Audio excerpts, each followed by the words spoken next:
En roller, il existe de nombreuses disciplines qui ont chacune une pratique et des codes qui les rendent uniques. Parmi elles, il y a le roller agressif en street. Faire du roller street, c'est quoi? C'est utiliser tout ce qui t'entoure dans la rue pour réaliser tes figures et tes enchaînements. C'est une pratique qui a explosé dans les années 90 et 2000 et qui a ralenti ces 10 dernières années, notamment car les skateparks se sont multipliés et améliorés un peu partout dans le monde. Cependant, certains riders restent amoureux de cette pratique de rue et performent à des niveaux stratosphériques. Et parmi eux, on retrouve un rider qui assoit sa technicité et son style depuis maintenant une vingtaine d'années. C'est Chris Farmer.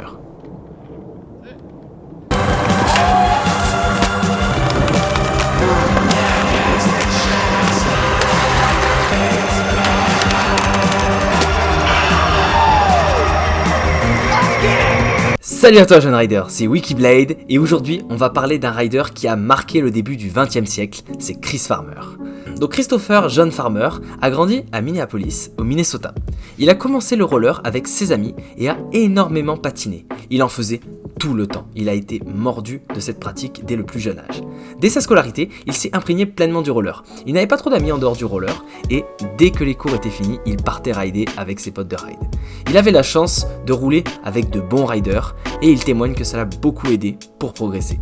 Puisqu'il commençait à prendre beaucoup de niveaux, ses potes, un certain Zach, on n'en sait pas plus sur lui, qui vivait chez lui, ils ont décidé de filmer ses clips et ils ont fait une compile qu'ils ont montré à quelques personnes à l'Imita Contest à Détroit. À cette époque, c'était un contest street reconnu aux États-Unis où les grands noms du roller se retrouvaient pour montrer leurs meilleurs tricks techniques. Les clips filmés de Chris ont retenu l'attention de plusieurs personnes. C'est qui ce jeune qui sort de nulle part et qui envoie des tricks incroyables? Ils ont notamment retenu l'attention de James Ritzk, je sais pas trop comment ça se prononce, qui gérait à l'époque intelligentproduction.com et demande s'il peut mettre ses clips sur son site. Bien entendu, ses potes donnent leur accord et ils balancent tout ça sur le net et c'est le succès. Chris est directement reconnu comme un rider très talentueux et c'est tellement le succès pour lui que James a fait spécialement le déplacement à Minneapolis pour filmer des clips lui-même de Chris. Et ces clips, il ne va pas en faire n'importe quoi, non, il va les utiliser pour faire une partie de la première édition de Live Plus.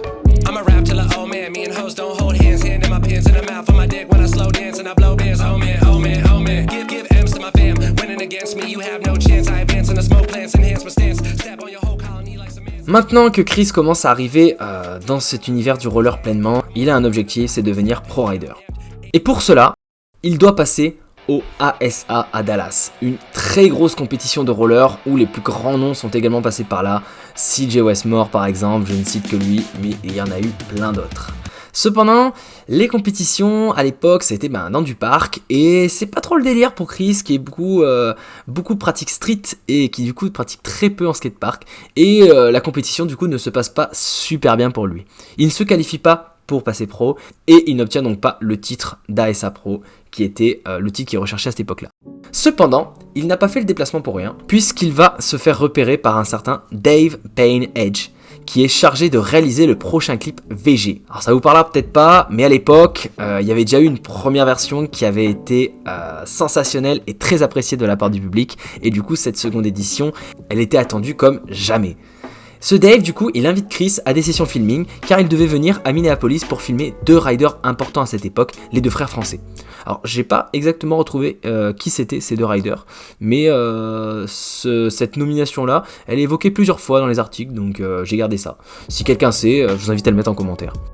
Cependant, ces deux riders, ils se blessent sur les premiers jours de tournage et du coup, il reste Chris qui est là, qui est prêt, qui est chaud, qui veut rider et qui, du coup, initialement ne devait être là que comme un invité de ride. Il va enchaîner les tricks devant la caméra, montrant toute sa technicité. Il impressionne tellement Dave qu'il lui propose carrément une partie dans la vidéo, quelque chose d'inattendu pour lui. Nous sommes fin 2001, c'est ainsi que sort, quelques mois après, VG19.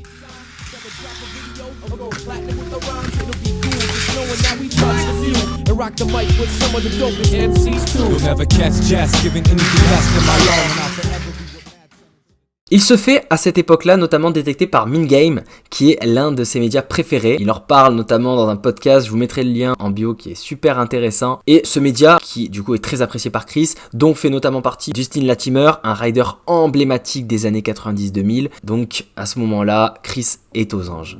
Et là, c'est l'enclenchement pour accéder au Saint Graal, la scène pro en street. Il rencontre notamment Chris Afey, figure emblématique du roller à l'échelle planétaire, qui va du coup lui donner accès à tout le réseau pour rencontrer le monde du ride. Et c'est là qu'il devient pro rider.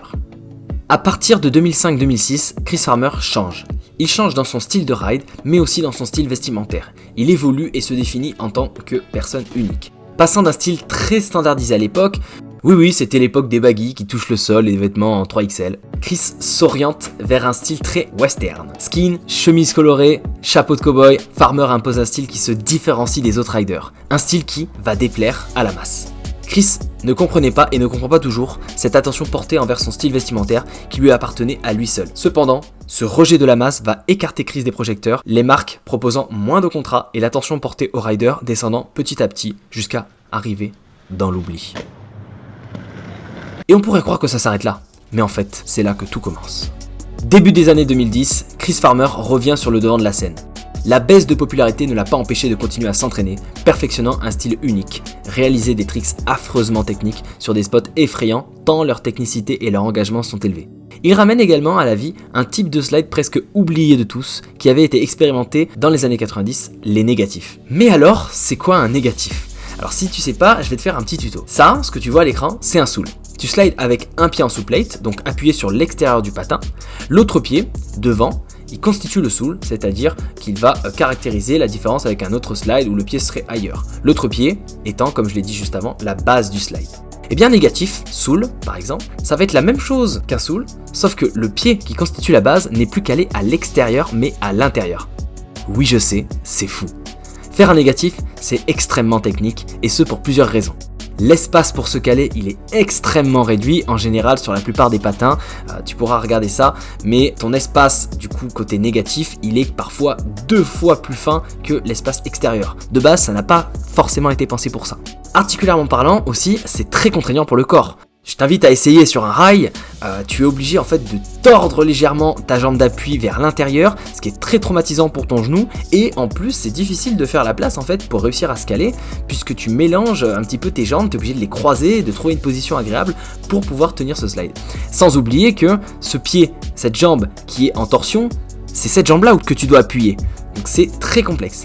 Et dernier point qui complexifie ce slide, c'est que quand on tombe sur un négatif, la chute elle fait en général beaucoup plus mal, car tout le corps est exposé à cette chute. C'est plus difficile de se rattraper que sur un slide normal. Réaliser un négatif demande donc un niveau de maîtrise en slide extrêmement avancé. Et Chris, il en fait sur des rails au-dessus d'une vingtaine de marches. Autant dire du jamais vu. Et c'est ce style de ride très spécifique et engagé, couplé avec un style vestimentaire pleinement assumé, que Chris revient devant le feu des projecteurs, avec notamment un clip qui marquera la scène du roller mondial. J'ai nommé Charging.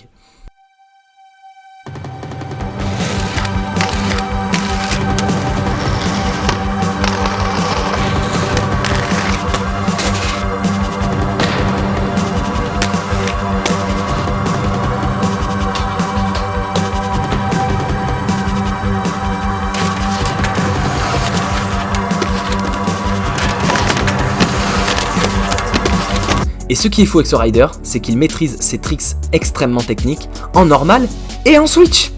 Pour rappel, le switch, c'est faire un slide, mais avec son mauvais pied. Ça veut dire qu'il sait tout faire dans tous les sens. Et ça, c'est complètement fou. Il enchaîne ensuite les succès, apparaissant dans divers projets de grosses marques et produisant également 2 parts conséquentes qui à mes yeux ont marqué l'univers du roller. Tout d'abord, The X Shadow Video en 2014. On y voit un rider posé dans sa marque de fabrique, avec un style à nouveau renforcé. Beaucoup de style, beaucoup de technique, mais aussi des tricks uniques et inédits dans des spots improbables. Et ensuite, je te propose une vidéo qui sort de l'ordinaire. J'ai nommé VOD B-Roll qui est sorti en 2016. C'est un format long, un format brut, il dure 49 minutes, il y a très peu de montage, mais on y retrouve en fait Chris Farmer qui s'entraîne, qui tourne le clip. C'est un format inédit, on y retrouve les spots, les essais, l'ambiance, il y a même parfois une dimension comique, on voit notamment un spot d'un interminable rail au bord de la plage et où pendant littéralement 7 minutes sur la vidéo, il laisse passer des gens qui marchent à une lenteur mémorable. Je t'invite à aller voir, c'est à mourir de rire. On voit aussi toutes les chutes et blessures par lesquels passe Chris, et on voit qu'il est soumis au même problème que nous, qui nous entraînons dans notre skatepark, qui nous entraînons chez nous, qui nous entraînons dans notre club. Il tombe, nous aussi. Il passe également par ces étapes-là, et je trouve que c'est bien de la part d'un pro rider avec un tel niveau en street de montrer que il a les mêmes problèmes que tout le monde. Et parfois c'est bien de remettre un petit peu d'humain sur une machine comme ça. Et aujourd'hui, que devient Chris ? Chris, même s'il vieillit, il est toujours dans la course. La plupart des riders de sa génération ont ralenti le ride, mais lui, pas du tout. Il est très actif sur les réseaux sociaux et il a même sorti ce mois-ci son pro modèle chez USD. Et son talent n'a pas réduit. Je vous laisse regarder ce dernier trick de sa vidéo promo qui a bouleversé le monde du roller la semaine dernière tant le trick était technique et improbable.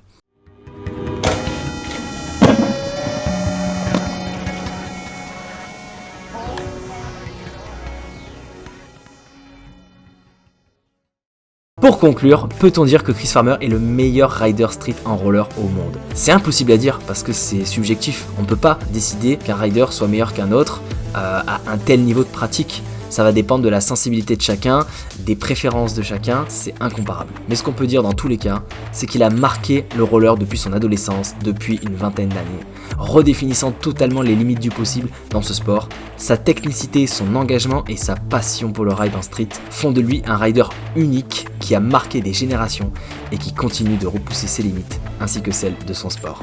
Un grand merci à ceux qui sont restés jusqu'à la fin de cette vidéo. C'était un premier test pour moi de faire ce type de format. J'apprends donc encore énormément sur la structuration de ma vidéo, sur de quoi je vous parle, comment je vous parle. J'espère en tout cas que le format il vous a plu et que le rendu surtout vous a plu également. Si c'est le cas, je vous invite à me le faire savoir en vous abonnant pour soutenir cette chaîne qui est toute récente. Et on se retrouve donc très bientôt pour une nouvelle vidéo où on parle roller. C'était Wikiblade, roulez bien.